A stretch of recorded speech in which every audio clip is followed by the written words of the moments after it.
अस्सलाम वालेकुम class chemistry class 9 lecture number 11। Topic का नाम है जी atomic radius and atomic size.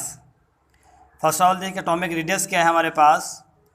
Atomic radius is half of the distance between nuclei of two bonded atoms is called the radius of atom.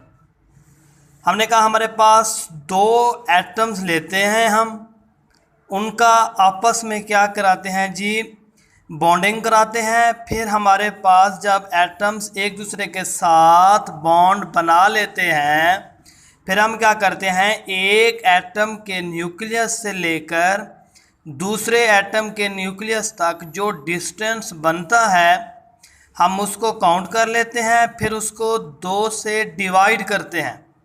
उससे divide करने के बाद जो आपके पास आंसर आता है वो क्या होता है जी, एक एटम का रेडियस होता है। और वो जो टोटल डिस्टेंस आया था वो, और ये जो रेडियस है इसका जो डबल होगा वो हमारे पास क्या होगा, एक एटम का साइज होगा। जैसे हमारे पास हम कार्बन के एटम की बात करें तो जब कार्बन के 2 एटम्स आपस में बॉन्ड बनाते हैं तो इनके न्यूक्लियस के दरमियान जो हमारे पास डिस्टेंस आता है वो है जी 154 पिकोमीटर। और इसका जो अब हम हाफ निकालते हैं तो हमारे पास क्या आता है जी 77 पिकोमीटर। और ये 77 पिकोमीटर हमारे पास क्या है, कार्बन के एक एटम का रेडियस है। और इसका जो डबल है यानी 154 पिकोमीटर वो पूरे एक एटम का साइज है।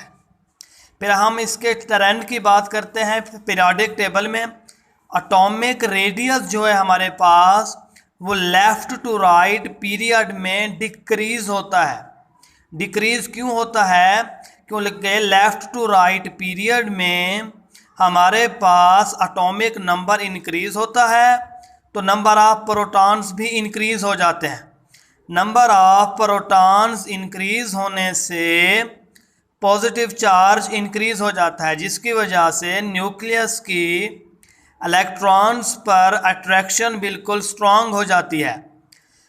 और शेल जो वैलेंस शेल इलेक्ट्रॉन है वो न्यूक्लियस के ज़्यादा करीब आ जाते हैं। जब न्यूक्लियस थोड़ा करीब आते जाएंगे तो इसका मतलब है उसका रेडियस भी क्या होता जाएगा, कम होता जाएगा। जबकि ग्रुप में top to bottom atomic radius increase होता है।